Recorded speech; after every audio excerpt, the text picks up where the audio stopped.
There are so many chapters to this winter weather story that we're dealing with, and the next chapter is about to happen here as we're tracking the next wave of rain that is moving in. And this is going to be for West Georgia and Metro Atlanta. Generally rain as our temperatures are above freezing. Now I want you to notice here on radar where we have a couple of areas of pink showing up here as this first wave comes in to these areas of Cherokee County, Pickens County, and also into Dawson County. There could be a little bit of sleet mixing into that as this first wave or the next wave of rain moves in to the periphery of that wedge before the rest of northeast Georgia tries to warm up. However, this is where that wedge is still holding strong here, where we are still in the 20s right now in Gainesville. So the race is going to be on that as this rain moves in. Is it going to be able to overtake that wedge, which is that shallow layer of cold air at the surface? So there is still the potential in northeast Georgia that we could see some additional freezing rain before those temperatures hopefully get back up above freezing there. Here in Atlanta, we're already above freezing, but again, it's 33. That's really close to freezing, and there may be some spots in the city or maybe some of these pockets here that we see in North Cobb and in Cherokee County where the temperature is still hovering at 32, and that's why our radar is analyzing this as the potential for some additional freezing rain coming in. But over in Dallas and Paulding County, this is rain and even moderate to heavy rain. This little line coming in through Carroll County, about to move into Douglas County, stretching back into southern Carroll. That'll be moving into South Fulton in just a little bit. This is going to be some good heavy rain pushing into our area. And then there's more rain here back behind that too. So we're above freezing now. It is above freezing here in this quadrant there to the west and also to the south of us. But we just have to really keep a close eye on what's happening there in northeast Georgia where those temperatures are still below freezing. Here is a live look. This is from our tower right on top of the station here off of Monroe.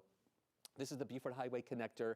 This is 85 here. That is an elevated surface. We have seen some cars driving along that. We know that it has been treated.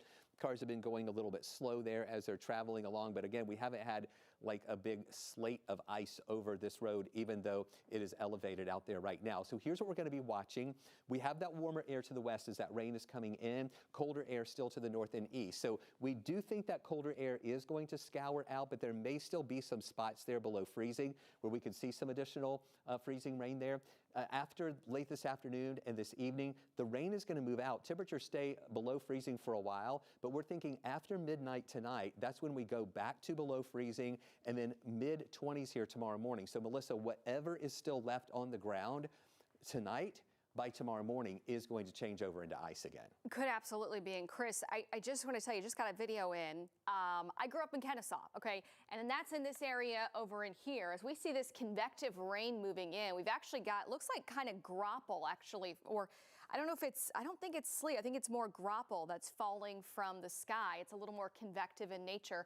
So we're seeing that playing out where we've got this transition with the cold air, that moisture running into the cold air. So there might be a little bit of mixing. Don't be caught off guard too much if you're starting to notice some little ice pellets falling from the sky.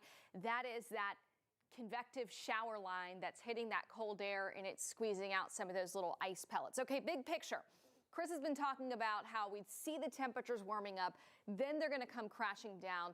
Wind is actually a big component to how the roads are going to behave by tomorrow morning. And then also the power outage threat in northeast Georgia where the ice is weighing those trees down a lot more. So you can see wind gusts as this line of showers comes in this afternoon. They could be peaking above 30 miles an hour. Then as we push through the evening, the colder air then surges in after about 8 o'clock tonight. So we'll see the winds picking up again to about 20 miles an hour. That's going to help to dry off some of the moisture from the roadways before midnight. But midnight onward in Atlanta, I expect our temperature to be dropping to and then below freezing. So these gusty winds past midnight tonight are not going to dry out the roads. The only thing that they're going to do is just add a wind chill effect. We're headed to a flash freeze with some black ice first thing tomorrow morning. Stay with us. A lot of phases of this winter storm continue as we head through the rest of the day. We've got more coverage right after this.